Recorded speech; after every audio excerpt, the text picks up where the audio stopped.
நீங்கள் பார்த்துக் கொண்டிருப்பது நியூஸ் 21 செய்திகள். தமிழ்நாடு செய்திகளை உடனுக்குடன் தெரிந்து கொள்ள நியூஸ் 21 செய்திகளை பாருங்கள். உண்மை, உழைப்பு, உயர்வு. ராசிபுரம் அருகே ஆடுகள் திருடிய 2 பேர் கைது. நாமக்கல் மாவட்டம் ராசிபுரம் அடுத்த நாமகிரிப்பேட்டை அருகே பச்சுடையாம்பாளையத்தை சேர்ந்தவர் இளங்கோ. இவருக்கு வயது 65. இவருக்கு சொந்தமான ஆட்டுப்பட்டியில் இருந்து 2 ஆடுகள் திருடு போனது குறித்து நாமகிரிப்பேட்டை காவல் நிலையத்தில் புகார் அளித்தார். இது சம்பந்தமாக நாமகிரிப்பேட்டை போலீசார் நாமகிரிப்பேட்டை பச்சுடையாம்பாளையம் உள்ளிட்ட பல்வேறு இடங்களில் தேடினார். அப்போது சந்தேகப்படும்படியாக 2 சக்கர வாகனத்தில் வந்த 2 பேரை பிடித்து விசாரித்தனர்.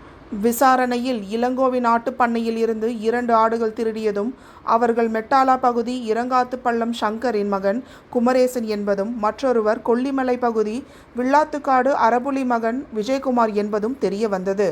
இருவரையும் கைது செய்த நாமகிரிப்பேட்டை போலீசார் நீதிமன்ற விசாரணைக்கு பிறகு சிறையில் அடைத்தனர்.